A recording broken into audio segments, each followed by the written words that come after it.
Halo, balik lagi sama saya. Nah, kali ini kita akan ngomongin tentang cost of capital. Sebelumnya kita udah ngomongin tentang capital structure, yang dimana struktur modal ini keluar ketika ada yang namanya cost of capital, karena adanya cost of capital atau biaya modal, makanya akan timbul yang namanya capital structure. Nah, kali ini kita akan bahas lagi mengenai cost of capital itu apa. Cost of capital itu adalah dana yang dikeluarkan atau biaya yang dikeluarkan ketika perusahaan atau ketika kita mencari sumber modal. Simpelnya gini, ketika kamu melakukan pinjaman, teman-teman melakukan pinjaman itu pasti akan ada yang namanya biaya admin dan yang lainnya. Nah, biaya-biaya inilah yang dikatakan dengan cost of capital atau biaya modal. Jadi kita mengeluarkan modal atau kita mengeluarkan dana untuk mendapatkan dana yang lebih besar. Nah, cost of capital ini menjadi cut-off rate atau bisa dikatakan sebagai patokan untuk mengatakan apakah sebuah investasi tersebut bisa dikatakan layak atau tidak. Nah, investasi di sini yang dikatakan investasi bukan yang kita memberikan dana. Ketika kita, saya invest nih di perusahaan A, B, C, tidak. Ketika perusahaan atau sebuah bisnis mencari dana tambahan dari pinjaman atau apapun itu bisa dikatakan sebagai investasi.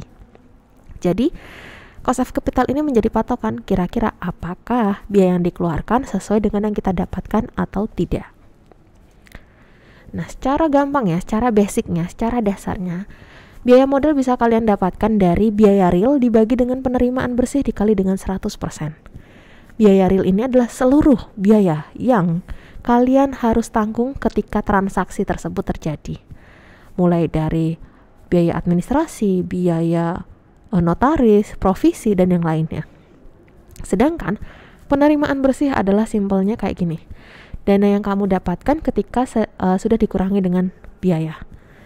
Simpelnya gini, ketika misalnya kalian mendapatkan hadiah ini ada yang namanya pajak yang harus ditanggung. Katakanlah hadiah kalian mendapatkan hadiah 1 juta. Pajaknya adalah 100.000. Nah, yang dinamakan dengan biaya real adalah pajaknya 100.000. Sedangkan penerimaan bersihnya 1 juta yang kita dapatkan dikurangi dengan pajaknya. Berarti kan kita hanya menerima sebanyak 900.000. Nah, 900.000 inilah yang dinamakan dengan penerimaan bersih. Nah, untuk lebih jelasnya kita ambil case di sini. Di sini ada case yang mengatakan bahwa perusahaan mengambil kredit berjangka sebesar 15 juta. Di mana perusahaan harus membayar biaya provisi. Biaya provisi itu adalah biaya balas jasa sebesar 1,5 juta, biaya administrasi 75 juta, dan biaya notaris sebesar 225 juta. Tentukan biaya modalnya. Nah, dari sini kita sudah tahu bahwa perusahaan akan melakukan pinjaman dengan totalnya adalah yang dana yang dibutuhkan atau yang ingin diambil adalah 15 juta, lalu biaya-biayanya adalah 1,5 juta ditambah dengan 75 juta dan ditambah dengan 225.000.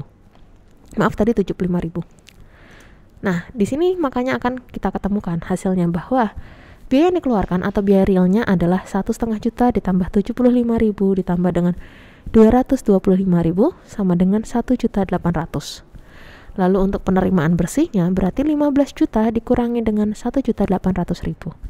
1.800.000 adalah biaya realnya atau biaya yang dikeluarkan.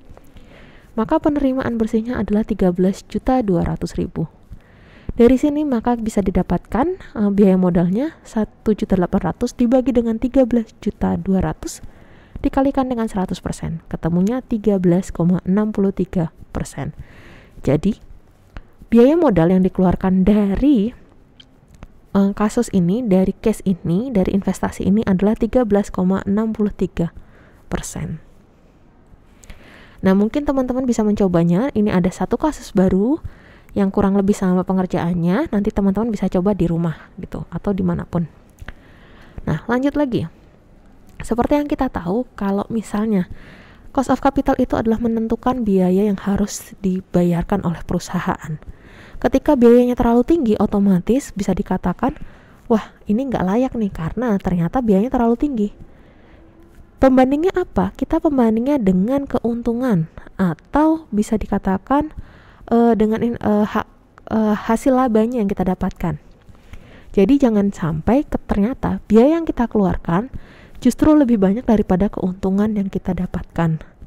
Kalau bisa, cost of capitalnya lebih rendah daripada keuntungannya. Sehingga kita dari kegiatan itu, dari investasi tersebut masih mendapatkan keuntungan. Tidak hanya, oh saya yang penting dapat pembiayaan, tapi tidak mendapatkan untung, malah justru rugi. Oke, sampai di sini untuk cost of capital. Kita akan lanjut di sebab selanjutnya. Terima kasih.